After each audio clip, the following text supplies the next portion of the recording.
Assalamualaikum warahmatullahi wabarakatuh. Alhamdulillahillazi anzala ala abdil kitaba wa lam yaj'al lahu iwaja. Asyhadu an la ilaha illallah wahdahu la syarikalah wa asyhadu anna Muhammadan abduhu wa rasuluh. Allahumma sholli ala Muhammad wa ali Muhammad. Allahumma sholli ala Muhammad wa ali Muhammad. Qala Allah Ta'ala fil Qur'anil Karim, a'udzu billahi minasyaitonir rajim. Bismillahirrahmanirrahim. Qul la as'alukum alaihi ajran illa mawaddata fil qurba. Sadaqallahu alim. Pertama-tama dan terutama marilah kita bersyukur kepada Allah Subhanahu wa taala yang mana telah memberikan kesempatan kesehatan kepada kita semua sehingga kita dalam keadaan sehat walafiat. Mudah-mudahan Allah tetap beserta kita. Sebagaimana biasa datang pertanyaan dari Bapak Azman Jalil beralamat di Kecamatan Dumai Selatan, Riau. Ia bertanya, Ustaz, apa benar Nabi Muhammad sallallahu alaihi wasallam tidak mau menyolati umatnya yang dalam keadaan meninggal karena meninggalkan utang? Maksudnya umat Nabi Muhammad dia meninggal dunia tapi dalam keadaan mempunyai hutang. Apakah Nabi Muhammad SAW ini tidak mau menyolati orang yang meninggalkan hutang? Ini kalau ini pertanyaan tidaklah benar. Ya, tidak ada Nabi Muhammad itu tidak mau menyolati orang yang dalam keadaan meninggal hutang. Kalau orang keadaan meninggal dalam keadaan meninggalkan hutang, yang wajib membayar itu ahli warisnya. Sebelum dia membagi harta pusaka, dibayar hutang duluan. Ya, sebelum harta pusaka dibagi, hutang itu duluan dibagikan.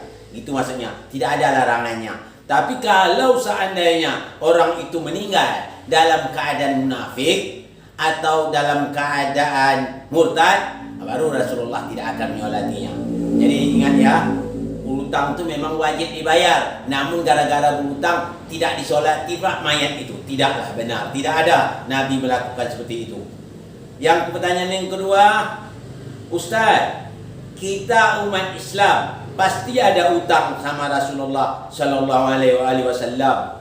Yang saya tanya, kita meninggal dalam keadaan berhutang kepada Rasulullah, apakah boleh ahli waris kita atau anak soleh kita yang membayarnya? Assalamualaikum warahmatullahi wabarakatuh.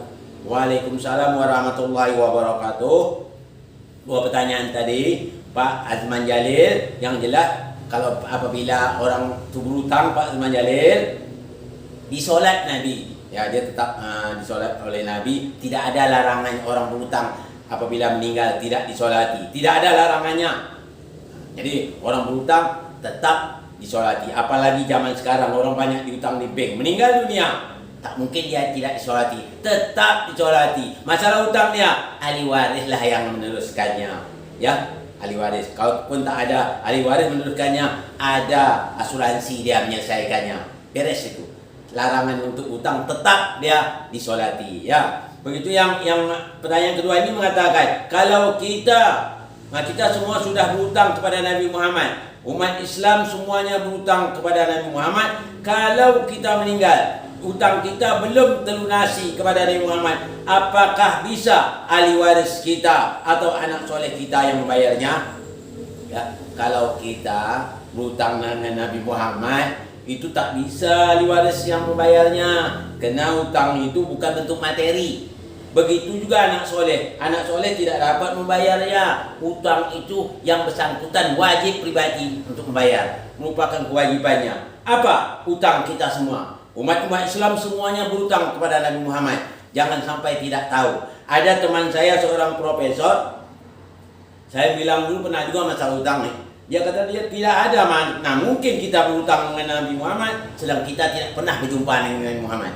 Nah ini kalau jawab seperti ini profesor aba-aba namanya. Kenapa saya katakan? Dah jelas Kalau kita secara agak-agak atau orang Melayu tu betul. Tapi yang jelas Allah yang mengatakan di dalam surat 20 surat 42 ayat 23 yang bunyinya qul la as'alukum alaihi ajran illa mawaddata fil qurba. Aku, kata Nabi, atas seruanku ini aku tidak mengharap apa-apa dari kamu. Atas seruanku ini atau atas dakwahku ini, atas bimbinganku ini, atas binanganku ini tidak mengharap apa-apa materi kepada kamu, tidak mengharap uang, tak mengharap apa-apa, melainkan yang kuharapkan kecintaanmu kepada itrahku, atau yang disebut kurba. Kalau sini kurba ya, kurba ini kalau di dalam bahasa Arab itu muradib namanya, kurba atau ahlul bait atau itrah itu muradib. Muradib itu kalau bahasa Indonesia sinonim atau persamaan kata ya. Jadi apa sih muradib? Jadi di sini mengatakan apa? Qul la as'alukum alaihi ajran illa mawaddata fil qurba. Qurba di sini adalah muradibnya dengan ahlul bait Nabi. Aku tidak mengharap apa dengan kamu, yang kuharapkan cuma kecintaanmu kepada ahlul baitku. Jadi kita bayar. Kita apabila tidak cinta kepada ahlul bait, tidak akan ada nilai harga amalan kita. Mengenai Rasulullah sallallahu alaihi wasallam pernah juga mengatakan, umatku nanti walaupun amal ibadahnya setinggi gunung, membawa amal ibadah amal soleh setinggi gunung amal solehnya dibawanya, lalu dia membenci ahlul baitku, semuanya ditolak oleh Allah Subhanahu wa taala, dia tetap pasti dicampakkan Allah ke dalam neraka. Jadi kalau membenci ahlul bait itu balasan dari Allah, dicampakkan oleh Allah dalam neraka. Walaupun amal kita setinggi gunung, amal baik kita, amal soleh kita bawa setinggi gunung, membenci ahlul bait Nabi, maka dicampakkan Allah ke dalam neraka. Jadi kecintaan, mencinta ahlul bait Nabi itu wajib hukumnya, bukan sunat. Wajib. Tidak mencintai, membenci namanya. Membenci pasti kita akan dicampakkan oleh Allah ke dalam neraka jahanam. Jadi kita harus maklumi. Jadi pembalasan hutang kita kepada Nabi cuma cinta kepada ahlul bait. Bahkan kalau kita mencinta ahlul bait Nabi bukan untuk kepentingan dia, bahkan untuk kepentingan kita. Kalau kita mencinta ahlul bait, kita akan selamat. Bukan hubungan dengan dia. Dia tak ada apa-apa.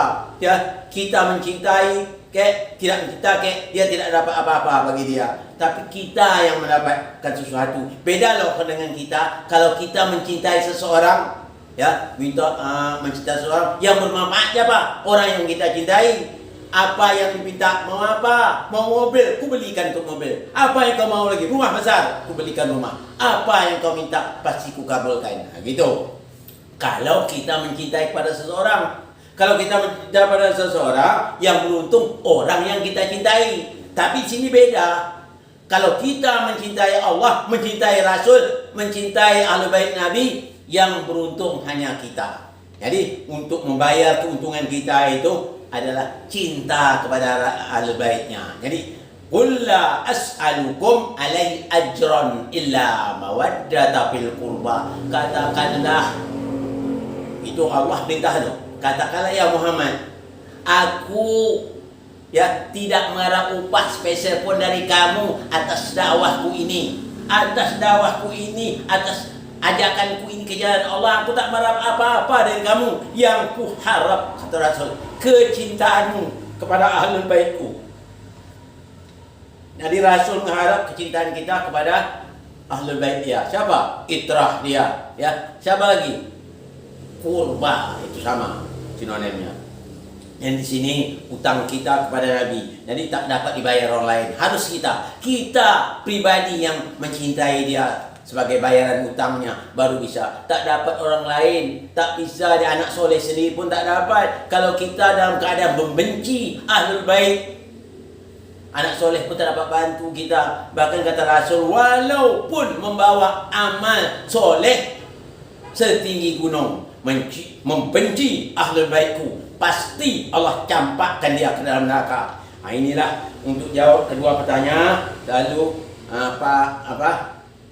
Pak Azman Jalil datangnya dari Dumai ini, dari Dumai Selatan. Begitu Ibu Ida ini ya datangnya dari daerah Pasir Pengarayan ya, jauhnya Pasir Pengarayan. Alhamdulillah dua penanya ini saya jawab dengan begitu jelas. Mudah-mudahan Allah tetap bersama kita. Masih ada 50 pertanyaan lagi belum bisa saya jawab berhubung waktu kita saja yang memisahkan kita ya. Insya-Allah pada lain kesempatan pertanyaan berikutnya saya jawab secara tuntas dan singkat. Ini saja yang dapat saya sampaikan pada kesempatan ini. Mudah-mudahan ada manfaatnya bagi kita semua. Mohon maaf dari segala kekurangan. Wabillahi taufiq wal hidayah. Assalamualaikum warahmatullahi wabarakatuh.